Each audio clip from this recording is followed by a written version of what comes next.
धन्यवाद. नमस्कार मैत्रिणींनो, यशराज रेसिपीजमध्ये आपलं स्वागत आहे. आज आपण बनवणार आहे मैसूर पाक. त्याच्यासाठी मी घेतले बघा एक डबा बेसन. तर हे बेसन पीठ आपण चाळून घेले. त्याच्यानंतर आपल्याला घ्यायचं ह्या डब्याने 2 डबे तेल. तर हे तेल चांगलं उकळून घ्यायचं. त्याच्यानंतर ते बेसन पिठामध्ये आपल्याला टाकायचं. ते बेसन पिठाला ते पूर्ण लावून घ्यायचं. थंड होऊ द्या. ठेवले बघा 2 डबे. त्याच्यानंतर आपल्याला ह्या डब्यांनी साखर घ्यायची 2 डबे आणि त्याच्यात साखर टाकायची. याच्यामध्ये मी अर्धा कप पाणी टाकले पाकासाठी. तर ही साखर त्याच्यामध्ये टाकून घ्यायची आणि या साखरेचा आपल्याला पाक करून घ्यायचा. पाक आपल्याला जास्त घट्ट नाही बनवायचा, आपला गुलाबजामचा पाक असतो त्यासारखा बनवायचा. ही साखर आपण वितळून घेऊया. हे पहा, आपण पूर्ण 1 चमचा तेल त्याला लावून घेतले. 1-1 चमचा टाकला तरी चालेल. एखादा व्यवस्थित चोळून घेतलेले आहे ते तेल. हे पहा, आता आपला पाक तयार झाला आहे. थोडं थोडं टाकत राहायचं आणि हलवून ते आपल्याला व्यवस्थित फेटून घ्यायचं. त्यात गुठळ्या नाही राहिल्या पाहिजे.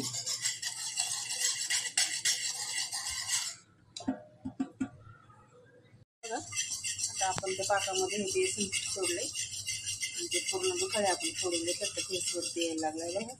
असं फेसवरती आलं की आपल्याला हे उकळलेलं तेल त्याच्यामध्ये ओतायचं. थोडं थोडं आपल्याला 1-1 चमचा करून असं ओतायचं त्याच्यामध्ये. गॅस आपल्याला मंदच ठेवायचं आहे. त्याच्यामध्ये मी थोडंसं मीठ टाकलं आहे बघा. तर चला आता आपण तेल ओतूया. तेल ओतल्यानंतर आपल्याला तिथं जाळी येते बघा आणि ते हलवून घ्यायचं आपल्याला. बघा हे कसं वरती यायला लागले, पाहू शकता तुम्ही. हे पूर्ण व्यवस्थित हलवून घ्यायचं पटपट पटपट. आता मग ते पाक फेटायचं आणि वरतून आपल्याला ते तेल टाकत राहायचं जोपर्यंत त्याला कलर येत नाही तोपर्यंत. त्याला असं छान गुलाबी कलर येतो का.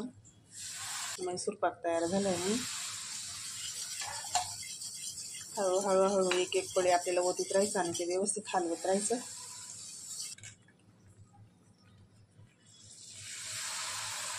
आणि ते पुन्हा आपल्याला हलवून घ्यायचं व्यवस्थित. हे पहा, आता आपलं मिश्रण कसं वर फुगून येते.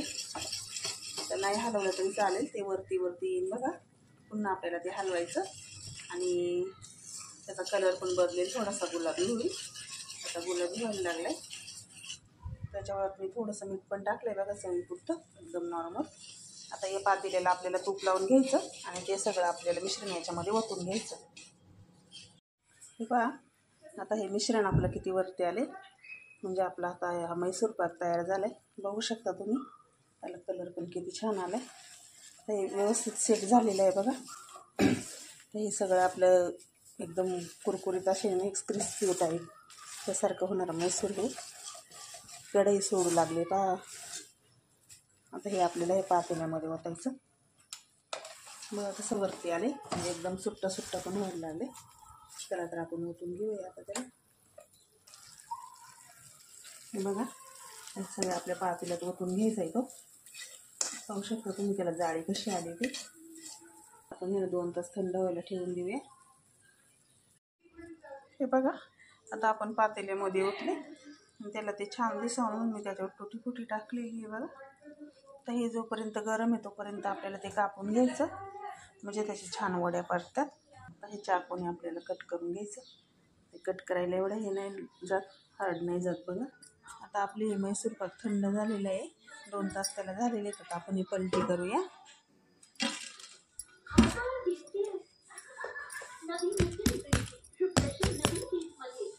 हळूच आपल्याला वरती उचलून घ्यायचं.